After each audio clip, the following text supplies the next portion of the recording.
My brother copied every purchase I made for years, so I let him copy something that ended up destroying his life. The watch arrived on a Wednesday. I'd been tracking the package for 3 days, refreshing the delivery page obsessively like a kid waiting for Christmas. 8 months of saving. Every freelance design project, every dollar that wasn't rent or groceries, went into an envelope labeled Seiko Fund that I kept hidden in my desk drawer. When the box finally came, I didn't open it right away. Just held it, felt the weight. This wasn't just a watch. It was proof that patience meant something, that discipline actually mattered in a world that seemed to reward immediate gratification and reckless spending. I wore it to Sunday dinner that week. Nobody noticed. The Seiko sat on my wrist through an entire evening of family conversation, and not one person mentioned it. Not my mother when I passed her the potatoes. Not my father when I helped clear plates. Not Otto, who usually had radar for anything new I acquired. The invisibility should have been a warning. Should have told me Otto was planning something. But I was too busy enjoying my purchase to recognize the calm before the storm. 3 weeks later, Otto walked into Sunday dinner, and everything changed. The Rolex caught the light before he even sat down. He moved his arm deliberately, letting the watch flash like a warning beacon, tilted his wrist while reaching for bread, let it gleam when passing the salt, made sure every gesture showcased that distinctive crown logo. Our mother's fork froze halfway to her mouth. Our father leaned forward with an expression I'd seen my whole life, the one reserved exclusively for Otto's accomplishments, pride mixed with wonder, like my younger brother had just achieved something remarkable instead of buying a watch he absolutely couldn't afford. The Rolex Submariner retailed for $15,000. I knew because I'd researched it after seeing Otto's Instagram post announcing his investment piece. Otto made $38,000 a year as a junior marketing associate at a startup that sold meal replacement shakes to gym bros. The math was impossible. Even if he'd saved every dollar for a year without paying rent or eating food, he couldn't afford this watch. But there it sat on his wrist, gleaming like a trophy awarded for simply wanting something more than the person who'd bought it first. This wasn't new behavior. Otto had been copying me since the day he was born. Since before he could walk or talk, he'd been studying my choices and finding ways to outdo them. When I was 14 and saved 3 summers of lawn mowing money to buy a used Xbox from a kid at school, Otto threw tantrums until our parents bought him the newest PlayStation. Never mind that his grades were mediocre at best. Never mind that I'd earned every dollar through physical labor and mosquito bites and sunburns. Our parents bought him the PlayStation, then took me aside to explain that I needed to be more understanding, that little brothers looked up to their older siblings and sometimes needed help catching up, that family meant supporting each other's successes. When I was 17 and bought my first car, a reliable but unremarkable sedan I'd found on Craigslist for $3,000, Otto launched a campaign of emotional manipulation that lasted 6 weeks. Crying fits, refusals to eat, long speeches about fairness, and how he deserved nice things too. He was 15 and didn't even have his license yet. But our father co-signed for a brand new sports car anyway. Said Otto needed something reliable and safe. Said the used car market was too risky. Said it was an investment in Otto's future. The sports car cost $24,000. Otto crashed it 3 months later while texting and driving. Insurance covered most of the damage. Our parents covered the deductible. Nobody mentioned that maybe Otto shouldn't have had such an expensive car in the first place. The pattern continued through college and into our 20s with increasing venom. I bought a decent laptop for freelance graphic design work, something functional that could handle Adobe Creative Suite without crashing. Otto showed up 2 weeks later with a top-of-the-line MacBook Pro that cost 3 times what mine did. He didn't need it for work. His company provided computers. But he needed one that was better than mine. Needed to post photos of his pristine workspace with the Apple logo prominently displayed. Needed strangers on Instagram to compliment his aesthetic and ask where he got his desk set up. I started dating Julie after meeting her at a coffee shop where she was reading a book I'd recommended to a friend. 3 months into our relationship, Otto was suddenly dating her friend Vanessa. Suddenly comparing our relationships at every family gathering. Asking Julie pointed questions about our dates so he could plan something more elaborate. When I took Julie to a nice restaurant for her birthday, Otto rented a helicopter to propose to Vanessa over the city skyline. The proposal video went viral. 40,000 views in the first week. Strangers commented about how romantic and thoughtful Otto was, how Vanessa was lucky to have found such an amazing partner. Meanwhile, my quiet birthday dinner got me accused of being boring and unimaginative, but the Rolex felt different, more calculated, more aggressive. Otto kept finding excuses to move his arm during dinner, reached across the table for serving dishes instead of asking people to pass them, gestured while telling stories, made that watch flash from every possible angle like a disco ball at a wedding reception. He was performing, and our parents were his captive audience, asking questions about the watch's features and craftsmanship while completely ignoring the Seiko on my wrist. My mother actually said, "It's so wonderful that you boys appreciate quality timepieces and understand the value of investing in classics that will last a lifetime," as if Otto and I had made equivalent purchases. As if his $15,000 status symbol was remotely comparable to my $300 watch that I'd actually saved for and earned. After dinner, my father pulled Otto into the hallway for what looked like a serious conversation. I couldn't hear the words through the closed door, but body language told the story. Dad's crossed arms and tight jaw, Otto's defensive posture and animated hand movements, palms up in a gesture that said, "What's the big deal?" The discussion lasted maybe 3 minutes before ending with Dad shaking his head and walking away. Otto stood alone in the hallway for a moment, staring at his expensive watch with an expression I couldn't quite read. Satisfaction? Regret? Defiance? Then he noticed me watching from the dining room. His face transformed instantly into a smirk. He raised his wrist in a mock salute before heading back to join the others. Whatever Dad had said clearly hadn't penetrated. Otto remained convinced his choices were justified. His purchases were investments. His lifestyle was aspirational, not reckless. I found out the truth 3 weeks later when my mother called at 11 o'clock on a Thursday night. She was crying so hard I could barely understand her words. Something about the bank, something about Dad's signature, something about $50,000. I drove to their house immediately, finding both parents sitting at the kitchen table surrounded by paperwork, legal documents, loan applications, credit card statements. The financial wreckage of Otto's lifestyle spread across their dining table like crime scene evidence. Otto had forged Dad's signature on a loan application, used their house as collateral to get $50,000 in credit from a predatory lender that specialized in people with bad credit and worse judgment. The Rolex was just the most visible piece of a much larger disaster. Designer clothes that cost more than my monthly rent. Expensive dinners at trendy restaurants that he documented obsessively on Instagram. Weekend trips to Miami and Vegas that he posted about in real time, complete with champagne bottles and hotel suite photos. All of it funded by maxed out credit cards, personal loans from sketchy online lenders, and now outright fraud using our parents' information. My mother was devastated but not angry. That was somehow worse than rage. She was just crushed that her baby boy would do something so reckless, so dangerous, so potentially catastrophic.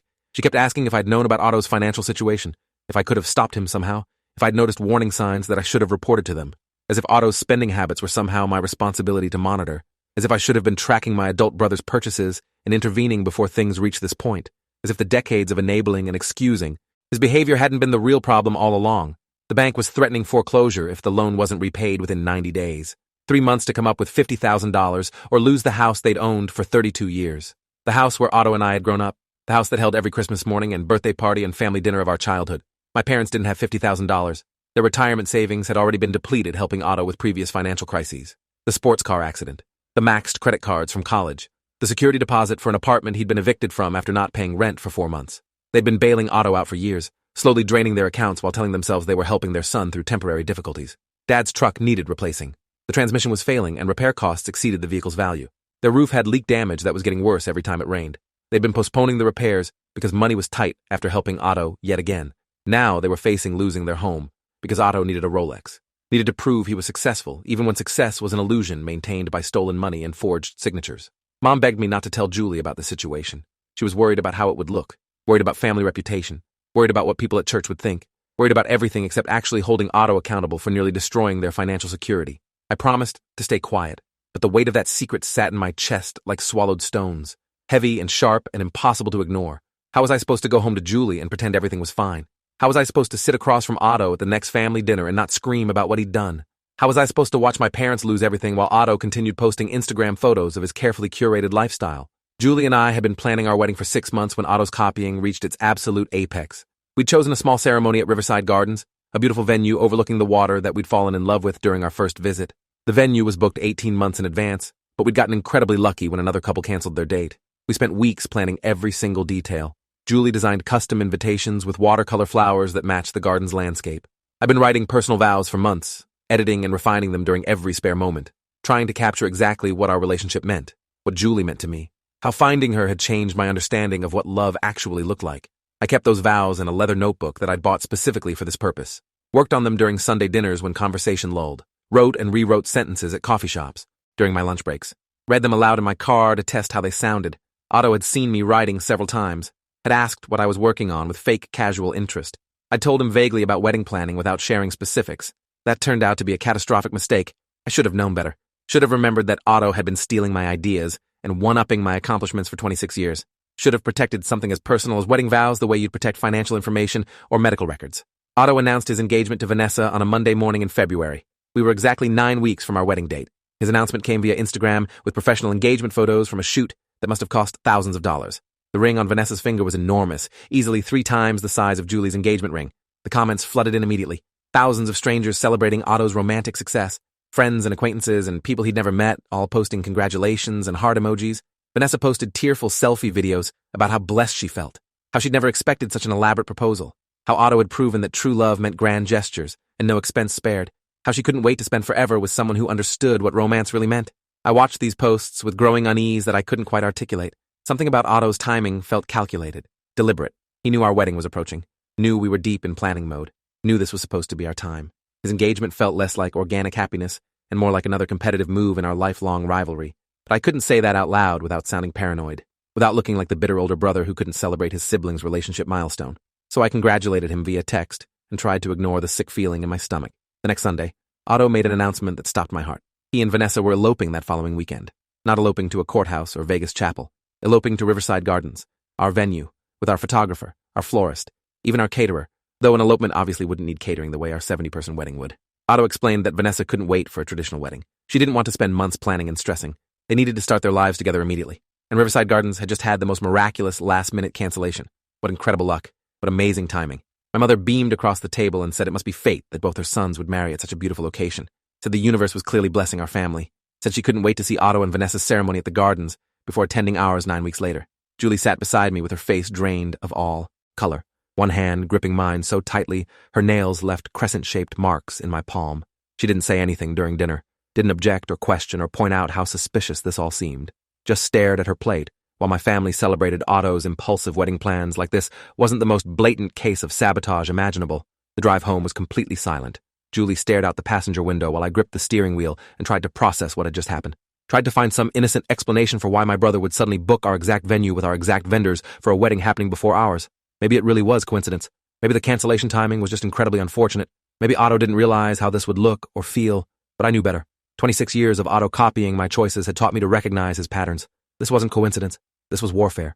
Julie finally spoke when we pulled into our apartment parking lot. Her voice was flat, empty. He's doing this on purpose. Having your wedding before you, using your venue and your vendors, and probably even elements of your planning. This isn't coincidence. This is Otto being Otto, except this time he's not just copying what you bought. He's stealing what we're building together. I knew she was right. Knew it in my bones. But what could I do? Accuse my brother of deliberately sabotaging our wedding. Our parents would never believe it. They'd say I was being paranoid, being jealous, being unable to celebrate my brother's happiness. They'd make me the villain for even suggesting Otto's motives weren't pure. So I said nothing, and Julie's silence stretched between us for the rest of the night, like an accusation I couldn't defend against. She cried herself to sleep while I lay awake staring at the ceiling. Otto had done many things over the years. Copied my purchases, one-upped my accomplishments, made every achievement feel diminished by his immediate escalation, but this felt fundamentally different. This felt personal and malicious in ways his previous copying hadn't been. This was deliberately stealing something that couldn't be replaced or replicated. This was taking the most important day of our lives and making it his dress rehearsal. Otto's wedding ceremony happened on a Saturday afternoon with perfect golden sunlight filtering through the garden's trees. Vanessa looked stunning in a designer dress that probably cost more than our entire honeymoon budget. The venue looked exactly as Julie and I had imagined it would look for our ceremony. Same flowers, same decorations, same setup. It matched our vision so closely that it felt like watching our wedding being performed by understudies, like sitting in the audience while someone else lived our moment. The photographer Otto had hired was the same woman we'd booked first. She recognized me immediately when I arrived and looked visibly uncomfortable when we made eye contact. Several other vendors gave me apologetic glances throughout the event. The florist, the ceremony musician, even the venue coordinator looked guilty. They all knew. Everyone knew Otto had essentially stolen our wedding and rebranded it as his own spontaneous elopement. But no one said anything out loud, because who wants to ruin a wedding with accusations and confrontation? Who wants to be the person who causes a scene at what's supposed to be a celebration? So everyone smiled and played their roles while I stood in the background watching my carefully planned ceremony get performed with different actors. The absolute worst part came during the vows. Otto pulled folded papers from his jacket pocket and began reading in a voice thick with emotion. The first words made my stomach drop so violently I thought I might vomit right there on the garden's manicured lawn. Julie, from the moment I met you, I knew my life would never be the same. Your laugh became the sound I wanted to wake up to. Your smile became the reason I looked forward to each day. He'd said Julie, my fiance's name. Then he caught himself with an embarrassed laugh that sounded completely rehearsed. Sorry, Vanessa. Got nervous for a second there. Let me start over. Vanessa, from the moment I met you, but he didn't actually start over. He just kept reading, and every single word was mine. The vows I'd spent months writing and rewriting and perfecting. The personal stories about learning what love actually meant. The inside jokes that referenced conversations Julie and I had shared. The promises I'd crafted specifically for her. Otto was reading them verbatim to Vanessa, just substituting her name for Julie's in the appropriate places. He'd found my notebook at our parents' house and copied my wedding vows, word for word. He'd stolen the most personal, intimate thing I'd ever written and was performing it as his own heartfelt expression, as proof of his deep emotional connection to Vanessa. Vanessa cried throughout the vows, tears streaming down her face while she listened to words that were never meant for her. The guests dabbed at their eyes with tissues. My mother squeezed my father's hand and whispered about how beautiful and romantic the ceremony was, how Otto clearly had such a way with words, how Vanessa was so lucky to marry someone who could express himself so eloquently. I sat there watching this performance and felt something inside me break, not just anger, something colder, something calculating, a decision forming that I couldn't quite articulate yet, but knew would change everything. Julie watched the ceremony video that night on social media. Otto and Vanessa had live-streamed the entire event on Instagram, and clips were already going viral. The vows especially. People were sharing them, commenting about how romantic and heartfelt they were, how Otto was clearly an exceptional partner who understood the true depth of commitment. Relationship. Coaches were using his vows as examples of healthy communication. Wedding websites were featuring them as inspiration for other couples. My words were becoming Otto's viral content, his claim to romantic expertise, his proof of emotional intelligence. Julie watched my words coming out of Otto's mouth, and something inside her shattered. She didn't yell or throw things, didn't rage or demand explanations, just sat on our couch, crying silently, while the video played on loop. Then she looked at me with eyes so devastated and broken that I almost couldn't meet her gaze. Those were supposed to be ours. You wrote those for us, for our relationship, for everything we've built together. He just took them like they were his to take, like your feelings don't matter, like our wedding doesn't matter, like we don't matter enough to deserve our own words. We postponed our wedding indefinitely that night. Julie needed time to process what had happened, needed space to figure out if she could still hear those vows at our ceremony, knowing Otto had already performed them for thousands of online viewers. Needed to decide if marrying into a family that enabled this kind of behavior was something she could survive long-term. Needed to know if I would ever stand up to Otto or if I'd keep letting him steamroll over our lives forever. I understood all of it. I was asking myself the same impossible questions. My parents' response to the situation would determine everything. If they recognized how profoundly damaging Otto's actions were, maybe we could salvage something from this disaster. Maybe we could set boundaries and establish consequences and begin repairing the broken trust.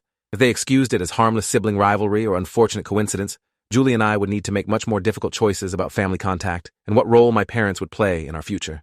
I called my mother the next morning to explain why we were postponing the wedding, to tell her exactly what Otto had done and how it had devastated Julie, to ask for support in confronting my brother about this escalating pattern of copying and one-upmanship that had finally crossed a line even I couldn't ignore. I needed my mother to acknowledge the harm, to validate our feelings, to hold Otto accountable for behavior that had gone from annoying to destructive. My mother's response crushed whatever hope I'd been desperately holding on to. She said I was overreacting to a harmless mistake, that Otto hadn't meant any harm by using similar vows. That imitation was the sincerest form of flattery, and I should be honored my brother admired me enough to want to use my words at his own wedding. Honored. She actually used that word, as if plagiarizing my wedding vows and performing them at a ceremony using our vendors at our venue before our scheduled date was some kind of compliment, some kind of tribute to my writing skills, rather than a calculated act of theft and sabotage. When I pointed out that Julie was devastated and felt like our wedding had been stolen, Mom sighed heavily like I was being incredibly difficult. She said Julie needed to be less sensitive about these things, that weddings were stressful for everyone, and we shouldn't let minor issues derail our plans to spend our lives together. Minor issues. My brother had systematically copied and stolen every element of our wedding, including the most personal vows I'd ever written, and my mother was calling it a minor issue. That's when I realized with complete clarity that nothing would ever change. Otto would continue copying and escalating and destroying because our parents would continue excusing and enabling his behavior no matter what damage he caused. The breaking point came 3 weeks later during another Sunday dinner that I attended alone. Julie had stopped coming to family gatherings after the wedding theft. She couldn't stomach watching my parents celebrate Otto's accomplishments while completely ignoring his destructive behavior. She couldn't sit at that table and pretend everything was normal. So I went by myself, playing the role of supportive family member while internally calculating how much longer I could maintain this charade before it destroyed my relationship with Julie completely. Otto was showing off vacation photos from his Bali honeymoon. Vanessa had posted them throughout their trip in real time. Stunning images of infinity pools and private beaches and couples massages at luxury resorts. The honeymoon had clearly cost tens of thousands of dollars. Money Otto absolutely didn't have after the loan fraud and maxed credit cards. But he'd done it anyway because that's what successful people did in his mind. They took extravagant honeymoons and documented every moment for social media validation from strangers who would never see the debt collectors and foreclosure notices waiting back home. My father asked how Otto had managed to afford such an expensive trip, a reasonable question given the family's recent discovery of Otto's financial disasters. Otto smiled that practiced smile and said he'd gotten an incredible deal through credit card points and rewards programs. An obvious lie to anyone paying attention. But our parents just nodded and accepted the explanation without pushing further.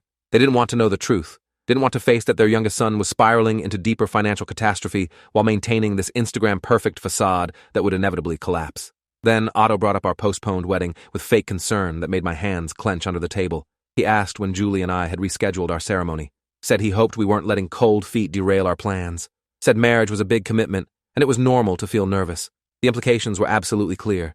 He was suggesting that Julie and I were having relationship problems, that our postponement wasn't about his actions but about some fundamental incompatibility between us, that maybe we weren't actually ready for marriage. My mother immediately took the bait, asked if everything was okay with Julie and me, if we were having doubts about the relationship, if we needed to talk to someone about pre-wedding jitters or couples counseling. Otto had successfully redirected the entire narrative, turned his theft into our failure, made himself the concerned brother instead of the cause of our postponement, and our parents bought it completely because that's what they've been doing for 26 years. I left dinner early that night with a clarity I hadn't felt before, a cold certainty about what needed to happen. Otto would never stop copying me, would never acknowledge his pattern, would never face consequences for behavior that had been escalating for decades. Our parents would never hold him accountable, because doing so would require admitting they'd enabled and excused his destructive choices for his entire life. If I wanted this nightmare to end, I needed to make it end myself, not through confrontation or family therapy or any conventional solution. Those had all failed repeatedly over years of trying. I needed to give Otto exactly what he wanted in a way that would finally expose the true cost of his copying. I needed to set a trap he couldn't resist, something that looked like spectacular success on the surface, but hid catastrophic consequences underneath. Something that would hurt him the way he'd been systematically hurting me for years. The idea felt dark and vindictive. It felt like becoming someone I'd never wanted to be. But I was past caring about being the bigger person. Being patient and understanding and forgiving had gotten me absolutely nowhere, except watching my wedding get stolen and my vows get plagiarized and my relationship pushed to the breaking point. The house appeared on the market on a Thursday morning in March. I found it through a realtor friend who specialized in distressed properties and difficult sales. She called me directly instead of sending the listing. Said she had something interesting I might want to see. Her voice had a strange quality when she described it, like she was offering me something slightly illegal. The house was a beautiful colonial, with incredible curb appeal. White picket fence, mature oak trees providing shade across a manicured lawn, updated kitchen visible in the listing photos with granite countertops and stainless appliances, the kind of starter home young couples dreamed about, the kind of property that would photograph beautifully on social media, the kind of house that would make friends jealous and family proud. It looked absolutely perfect, and that was the problem. The house had been on and off the market for 18 months with multiple inspection failures and collapsed deals. The current owners were desperate to sell before their mortgage went into default. They'd invested thousands in strategic staging. Fresh, paint everywhere to cover water stains and mold spots. Furniture carefully placed to hide damaged floors and cracked walls. Professional photos taken from angles that made problems invisible. Everything designed to create an illusion of perfection that would collapse the moment anyone looked closely. My realtor friend showed me the inspection report from the last failed sale. The document was horrifying. Foundation cracks throughout the entire basement with evidence of ongoing water intrusion. Black mold growing inside the walls where previous water damage had never been properly remediated. Termite damage in the load-bearing beams that had gone unchecked for at least 5 years. A drainage problem that caused the basement to flood with any significant rain. The repairs would cost at minimum $100,000, possibly double that depending on what else contractors discovered once they started opening walls and floors. But from the outside, from the carefully staged interior shown in listing photos, the house looked perfect. Exactly the kind of property Otto would covet. Exactly the kind of purchase he'd need to make before I did. I started planning my performance immediately. Sunday dinner became my stage. I showed my parents the listing photos on my phone with carefully rehearsed enthusiasm. Mentioned that Julie and I had driven past the house multiple times. Described the neighborhood and school district and commute times with genuine excitement. Told my mother it was our absolute dream house, the perfect place to start our married life and eventually raise children. Made sure Otto overheard every single word. Made sure he saw me looking at the photos repeatedly. Made sure he understood this was something I desperately wanted, something I was actively pursuing with serious intent to purchase. I created urgency by mentioning other interested buyers. Said the house probably wouldn't last long on the market at this price point. Said we were trying to get pre-approved for a mortgage, but the paperwork was taking longer than expected. I performed visible frustration and desperation. Let Otto believe this house was slipping through my fingers due to boring adult complications like loan processing times and financial documentation. I was careful never to oversell it, never to sound too enthusiastic or too obvious. Just the right amount of genuine interest mixed with practical concerns about affordability and timing. The trap worked faster than I'd even anticipated. Otto started asking pointed questions about the house immediately. Wanted to know the exact address, the listing agent's contact information, how much we were planning to offer, whether there were really other buyers competing for it or if that was just pressure from the agent. I acted reluctant to share details, which only intensified his interest, made him want it more. Finally, I showed him the full listing during a family dinner, making a deliberate show of scrolling through photos while sighing about how perfect everything looked. About how this was exactly what Julie and I had been searching for. Otto's eyes locked onto my phone screen with that familiar acquisitive hunger I'd seen 1,000 times before.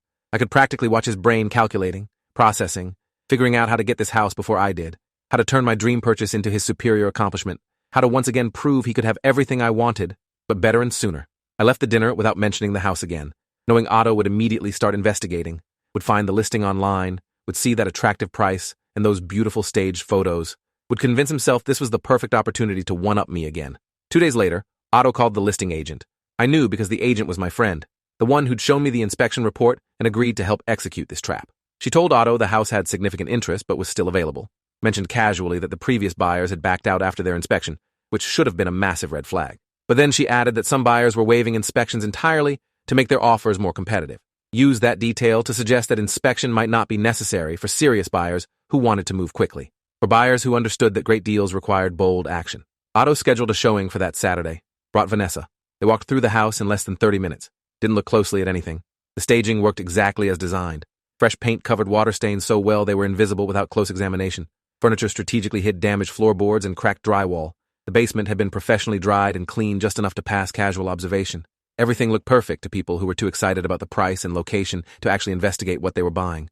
Otto made an offer the next day, full asking price. Waived inspection to make the offer more attractive.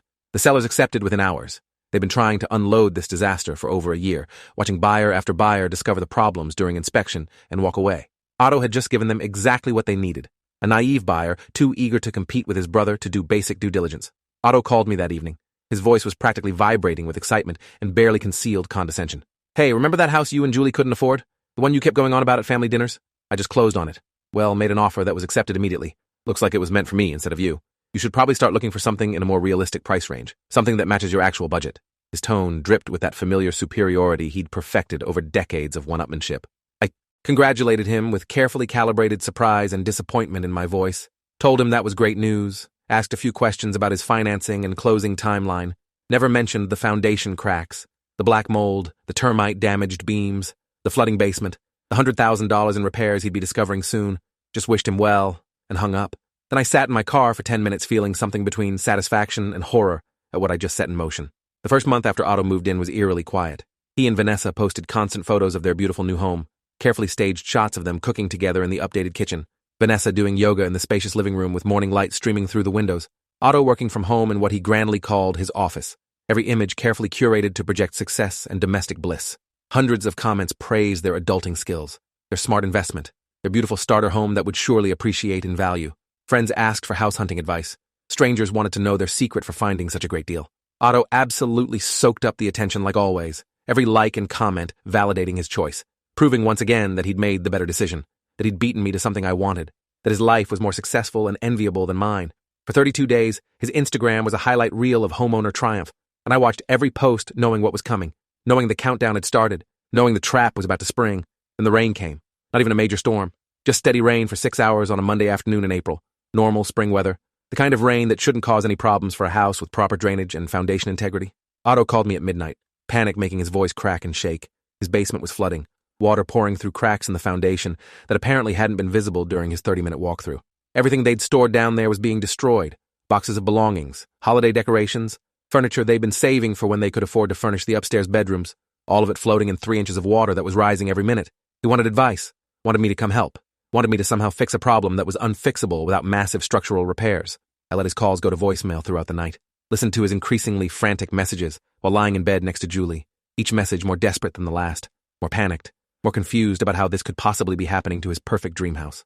Julie looked at me in the darkness and whispered, "Is this because of what he did to us?" I didn't answer. Didn't need to. She understood completely what was happening and why. The next morning, Otto called a waterproofing company. They came out and gave him an estimate. $15,000 for exterior waterproofing and drain tile installation. But that wouldn't actually fix the foundation cracks causing the flooding in the first place. For that, he'd need structural repairs. A different contractor came out that afternoon, walked through the basement, examining the cracks with a flashlight, took measurements, asked questions about how long Otto had owned the property and whether he'd had an inspection done before purchasing. The structural engineer's estimate came the next day. $45,000 for foundation repair work. They'd need to excavate around the entire exterior foundation, install support beams, fill the cracks with specialized epoxy, reinforce problem areas with steel rods. The work would take at least 3 weeks, and the house would be essentially unlivable during that time. Otto's voice was shaking when he called to tell me about the estimate. Asked if I knew anything about foundation problems in that neighborhood, if I'd heard anything about issues with houses from that era, if I had any advice about contractors or financing options. I reminded him gently that I'd never even gotten inside the house to see it, that he'd bought it so quickly I never had a chance to tour the property myself, pointed out that he'd waived the inspection, which was his choice and his responsibility. Suggested maybe he could get a second opinion on the repair costs. Offered sympathies while feeling absolutely nothing except cold satisfaction that consequences were finally arriving. Week 2 brought them mold discovery. Vanessa started having respiratory problems out of nowhere. Persistent coughing that got worse at night. Wheezing when she tried to exercise. Constant sinus pressure and headaches. She couldn't figure out what was causing these sudden health issues. A specialist suggested environmental factors. Recommended testing their home's air quality for allergens or toxins. They hired an environmental inspector who spent 3 hours testing various rooms and taking samples from walls. The results came back, showing toxic black mold throughout the house, growing inside the walls where previous water damage had been painted over instead of properly remediated, thriving in the dark, damp spaces behind the fresh paint and staged furniture. The mold had been there for years, slowly spreading, slowly releasing spores that were now making Vanessa sick. Remediation would require gutting walls in multiple rooms, removing all the insulation, professional cleaning with specialized equipment and chemicals, then replacing everything that had been removed, another $30,000 minimum, possibly more, depending on how extensive the growth was once they started opening walls. Otto called our parents begging for financial help. They had nothing to give. They'd already spent their last reserves bailing him out of previous disasters. Sports car accident, the maxed credit, cards, the forged loan that had nearly cost them their house. They were tapped out, exhausted, unable to keep rescuing their youngest son from problems he kept creating for himself. Dad told Otto he was on his own this time, that he needed to figure out how to handle adult problems like an adult, that maybe this would teach him about the importance of due diligence and not making impulsive decisions just to compete with his brother. The termite damage revealed itself during the mold inspection. The environmental inspector noticed sagging in one of the ceiling beams and mentioned it to Otto, suggested having a structural engineer look at it. The engineer came back out and did a more thorough examination, found extensive termite damage in the load-bearing beams in the basement, years of unchecked infestation, thousands of termites slowly eating the wood that held up the entire house. The damage was so severe that the beams needed to be completely replaced. They'd have to support the entire house with temporary beams while removing and replacing the damaged wood. At least $50,000, maybe more, depending on what they found once they started the work. Otto's dream house was becoming a nightmare that grew worse with every inspection. Every contractor gave estimates he couldn't possibly afford. Every solution required money he absolutely didn't have after maxing out credit cards and taking fraudulent loans. The foundation needed $45,000. The mold remediation needed $30,000. The termite damage needed $50,000, plus the initial $15,000 for waterproofing. He was looking at minimum $140,000 in repairs for a house he'd paid $220,000 to purchase. Otto showed up at my apartment on a Saturday morning, 6 weeks after moving into his disaster house. He didn't call first, didn't text, just appeared at my door at 8 in the morning looking like someone who hadn't slept in days. His clothes were wrinkled and dirty, dark circles under bloodshot eyes, hair greasy and unwashed. He stood in the hallway staring at me without speaking for at least 30 seconds. I could see him trying to formulate words, trying to figure out what to say. Finally, he spoke. His voice was completely flat, defeated in a way I'd never heard from him before. You knew about that house and what was wrong with it. You did this deliberately. You set me up. The accusation hung in the air between us. I could have denied it, could have played innocent, could have pretended to be shocked by his suggestion, but I didn't. I just shrugged and looked him directly in the eyes. I never got inside that house to see anything. I just looked at listing photos like you did. You're the one who bought it. You're the one who waived the inspection. You made your own choices, Otto. Just like you've been making choices to copy everything I do for 26 years. Just like you chose to steal my wedding, venue, and my vows. This was all you. He stared at me with an expression I couldn't quite read. Shock? Betrayal?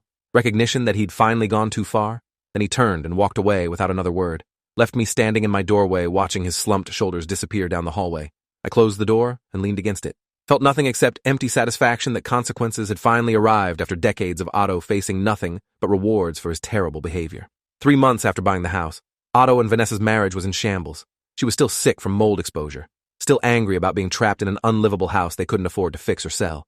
Her parents had hired lawyers, started asking questions about whether Otto had committed fraud by misrepresenting the house's condition, whether Vanessa had grounds for annulment based on financial misrepresentation. The relationship imploded under the weight of disaster after disaster. Otto filed for divorce 4 months after his viral wedding ceremony. Vanessa wanted out immediately, wanted her name removed from all the paperwork, wanted distance from the financial catastrophe that was drowning them both. The divorce was brutal and expensive. Lawyers fighting over who would take responsibility for the house, who would handle the repair costs. Neither of them wanted it. The property was underwater financially, worth far less than what they owed on the mortgage after accounting for all the necessary repairs. They'd never recover their investment. 6 months after buying his dream house, Otto moved back into our parents' basement. The house sat empty. The bank was threatening foreclosure. Repair estimates now totaled over $200,000 after contractors discovered additional problems with plumbing and electrical systems. Otto told everyone who would listen that I'd deliberately set him up, that I'd tricked him into buying a disaster property because I was jealous of his success. But he sounded like a broken record playing the same excuse over and over. Nobody really believed him. They'd all watched him make impulsive decisions for years, watched him copy my choices without thinking, watched him prioritize competition over common sense. Our parents tried defending him at first, called me asking why I hadn't warned Otto about potential problems with houses in that neighborhood, suggested I should have been a better brother, should have helped him with due diligence instead of letting him make such a catastrophic mistake. But even they couldn't ignore the pattern anymore, couldn't pretend Otto's disasters weren't the direct result of his own choices, decades of copying me, always trying to one-up me, always needing something bigger and better and more impressive. This time, his copying had destroyed his marriage, his credit, his financial future. Julie and I rescheduled our wedding for the following spring, found a different venue that Otto didn't even know existed. I wrote completely new vows, personal words that hadn't been stolen and performed, words that belonged only to us. We got married surrounded by people who actually cared about us, People who celebrated our relationship instead of trying to compete with it. Otto wasn't invited. Neither were our parents after they suggested multiple times that we should forgive him and move past this family conflict. Some betrayals don't deserve forgiveness. Some patterns don't deserve another chance. Some people need to face the full consequences of their actions without anyone swooping in to rescue them. Otto had spent 26 years copying me, stealing my ideas, one-upping my accomplishments, making every achievement feel meaningless.